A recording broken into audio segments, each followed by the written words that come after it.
안녕하세요. 대단히 반갑습니다. 생명의 창가 쇼펜하우어의 희망에 대하여 중에서 삶의 방식은 다양하다. 이 세상에 존재하는 사람들의 수만큼이나 많은 삶의 방식이 존재한다. 따라서 내가 받아들이는 삶의 방식은 단지 나에게만 중요할 뿐이다.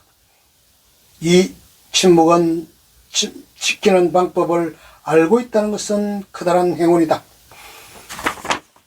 인간은 인간으로부터 말하는 방법을 배우고 신으로부터 침묵을 배웠다.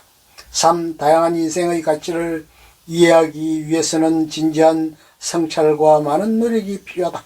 사람들과의 관계를 통해 우리는 중요한 인생의 교훈을 배운다. 그러나 우리는 그 교훈들을 그 당시에는 거의 이해하지 못하는 경우가 많다. 사회가 보여주는 환상에 속아서 단지 사회의 이로운 일을 자신의 행복으로 오인하는 사람이 있다. 그는 사회의 노예가 되어버린다. 그는 사회가 품고 있는 의도를 똑바로 인식하지 못하고 그것이 자신을 위해 존재하는 것이라는 착각을 일으킨다. 생존에 대한 의지는 사회가 요구하는 본능 중의 하나이다. 종족의 번식을 통해 이 사회가 유지될 수 있기 때문이다. 하지만 개인은 자신의 행동을 사회적인 의도가 아니라 사랑 때문이라고 믿는다. 진정한 행복에 대해 자원과 인력이 풍부해서 수입이 필요하지 않은 나라가 안정적이고 부유한 것처럼 내면 세계가 부유해서 외부적인 자극을 필요로 하지 않는 사람은 행복하다. 우리는 다른 사람으로부터 많은 것을 기대해서는 안 된다. 외부의 도움을 받게 되면 자신이 가지고 있는 내부의 것을 포기할 수밖에 없다. 우리가 다른 사람에게 베풀 수 있는 것들은 지극히 한정되어 있다. 결국 우리가 혼자서 살아갈 수밖에 없다는 사실을 명심하라. 어떤 상황에 처하더라도 궁극적으로 우리는 자기 자신에게 돌아갈 수밖에 없다. 그럼에도 불구하고 우리는 다른 사람을 의지하고 그들에게 무엇인가를 요구하게 된다. 동시에 우리가 원하는 모습으로 그 사람을 바라보게 된다. 뒤를 돌아보라. 그대가 그대의 기준으로 그 사람을 만들고 있지는 않은지 다른 사람을 그 사람이 가진 모습 그대로 바라보는 것은 매우 중요하다. 그 사람의 객관적인 모습을 솔직히 인정하라. 7. 부정적인 경험을 통해 긍정적인 경험에서 얻게 되는 교훈보다 더 많은 것을 배울 수도 있다. 8. 우리는 욕망을 절제할 수 있어야 한다. 그리고 이건 틀린 거야 라고 스스로에게 확실히 다짐할 수 있어야 한다. 그 욕망이 다른 사람의 희생을 요구하는 것이라면 말이다.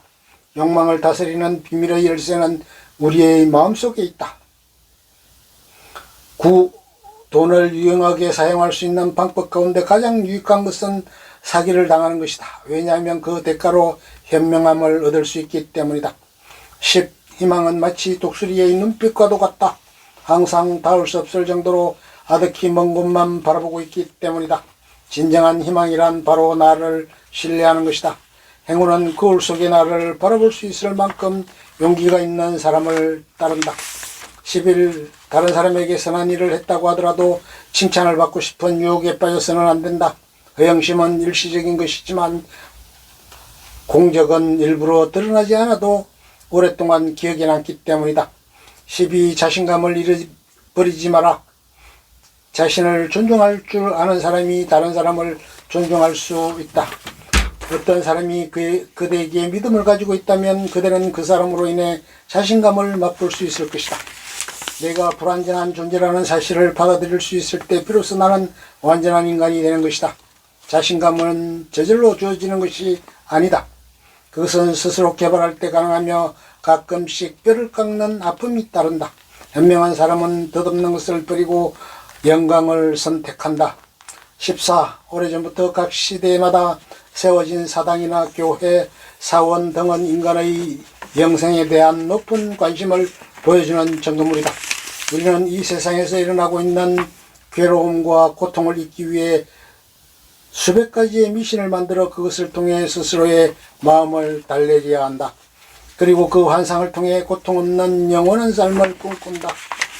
15. 역사가 주는 교훈. 고대 인도인과 그리스인 로마인, 이탈리아인들은 온화한 기후와 기름진 땅의 혜택을 받아서 편안하고 만족스러운 삶을 누릴 수 있었다. 그들은 신이나 악마의 형상을 만들어 섬기면서 언제나 거기에 제물을 바치고 기도를 드렸다. 그리고 사원을 훌륭하게 장식한 다음 간절한 소원을 빌었다. 이런 행동 속에서 환상과 현실이 혼합되어 있다. 환상이 현실의 진정한 모습을 숨기고 있었기 때문에 그들에게는 인생의 모든 일이 신의 보살핌으로 보일 수 있었다. 그리고 그들은 언제나 신을 의지하고 있었기 때문에 보다 편안한 마음으로 살아갈 수 있었다. 16.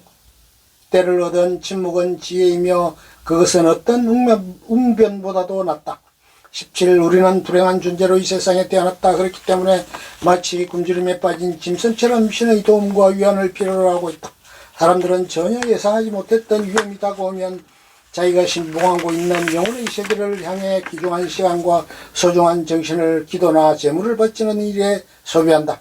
그렇게 하는 것만이 유일한 방법이라고 생각하면서 다른 해결책은 돌아보지도 않는다. 18.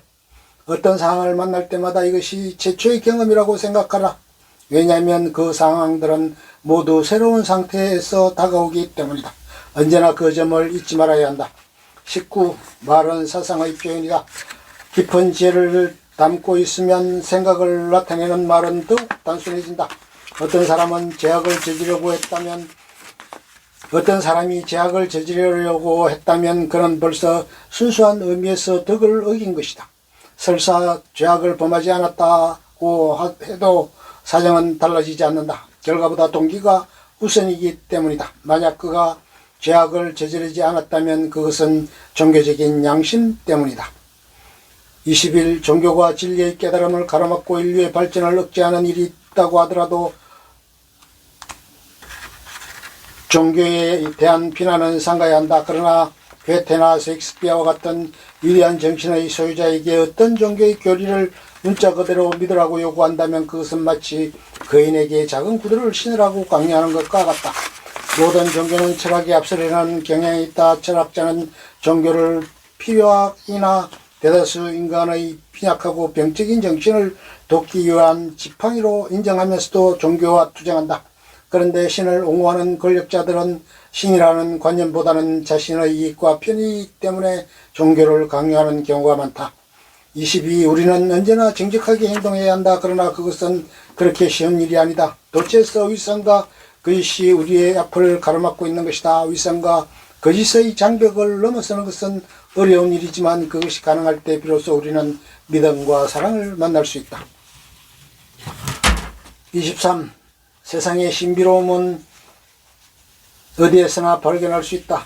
광대한 우주나 신체의 가장 작은 부분에서 뿐만 아니라 서로 맺고 있는 모든 관계 속에서도 우리는 경이로움을 느낄 수 있다. 24. 자신을 낮추면서 겸손하게 살아간다면 우리에게 사랑과 존경이 찾아오는 것은 시간 문제라고 할 수 있다. 자신의 존재를 낮추면서 살아간다는 것은 세상을 객관적인 시선으로 바라볼 때 가능한 일이다. 그러나 대부분의 사람들은 자신의 주관이 강하기 때문에 근본적으로 자기 자신 위에는 별로 관심이 없다. 대부분의 사람들은 자신과 조금이라도 관련이 있는 사건이라면 모든 주의를 사건에 기울인다. 그러나 객관적으로 판단할 일이 생기면 그런 일을 처리할 수 있는 능력이 없기 때문에 아무런 관심도 없다는 듯이 행동한다. 그들은 자신의 이익에 도움이 되지 않는 일이라면 철저히 무시해버린다. 그들의 정신은 산만하고 작은 일에도 상처를 입기 쉽다. 25. 다른 사람을 신뢰하지 못한다는 것은 자기 자신이 정직하지 못하다는 사실을 증명하는 것이다. 그대가 지금 하고 있는 행동은 나중에 수확하게 될 씨앗과 같다. 지금 하는 행동은 곧 대가를 받게 된다. 우리는 다른 사람의 자아와 지속적인 관계를 가지면서 서로 이해할 수 있게 된다. 나는 그대를 그리고 그대는 나의 생각을 이해할 수 있게 되는 것이다. 그런 관계 속에서 우리는 자신의 진정한 모습을 보게 될 것이다. 26. 사람은 자기가 소유하고 싶은 것을 다른 사람으로부터 빼앗으려고 한다. 심지어 자기의 행복을 위해 다른 사람의 행복과 재산을 모조리 파괴하는 사람도 있다. 이러한 이기주의자는 아무런 이득도 얻지 못하면서 다른 사람을 괴롭히고 피해를 입히려고 한다. 27. 본질적이고 불가피한 고통의 원천은 바로 전쟁이다. 현실에서 전쟁의 형태는 아주 참혹하고 다양한 모습으로 나타나는데 그것은 우리에게 삶에 대한 의지가 본능적으로 깃들어 있기 때문이다. 이러한 본성을 내재하고 있기 때문에 우리는 도덕적이나 사회적으로 고통에 저항할 수 있는 여러 가지 방법을 강구한다. 하지만 고통은 좀처럼 사라지지 않는다. 28.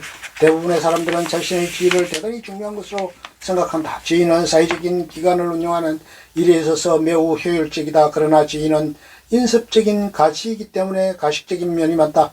따라서 어떤 위치에 있는 사람을 존경하는 것은 가능하지만 그것이 꼭 진정한 존경일 수는 없다. 마음에서 우러나오는 존경은 지위에 의해 결정되는 것이 아니다. 지위에 의존해 자신의 자존심을 세우려고 한다면 그것은 한편의 희극에 불과하다. 29. 명예는 누구나 가치를 인정하고 존경한다. 그러나 우리 자신이 사회의 유용한 일원이며 당당한 인격을 갖추고 공동생활에 참여할 수 있다는 인정을 받기 위해 노력한다. 우리는 사회가 요구하는 일을 훌륭하게 처리하는 과정을 통해 한 구성원으로 인정받는다. 그런 과정 속에서 다른 사람의 인정을 받는 것이 중요하다는 사실을 알게 된다. 명예는 그렇게 싹트는 것이다. 내 영혼의 버팀대가 될 수 있는 30. 내 영혼의 버팀대가 될 수 있는 것은 나의 의지와 결심이다. 그 사실을 알고 있다면 나는 행운을 안고 있는 사람이다. 31. 과거와 화해할 수 없다면 정신의 안정과 성장은 기대할 수가 없다. 과거의 상처나 갈등이 우리를 괴롭힌다면 그것을 받아들이고 용서하라. 그리하여 그것이 스스로 사라지도록 하라. 32. 우리 앞에 펼쳐진 하루하루는 새롭고 신선하다. 그 시간들은 우리가 지금 당장 자신을 위해 사용할 수 있는 시간이다. 우리는 깨끗하고 순수한 마음으로 그 시간을 맞이할 수도 있으며 과거의 상처와 원한, 두려움으로 하루를 보낼 수도 있다. 그 선택은 바로 우리가 하는 것이다.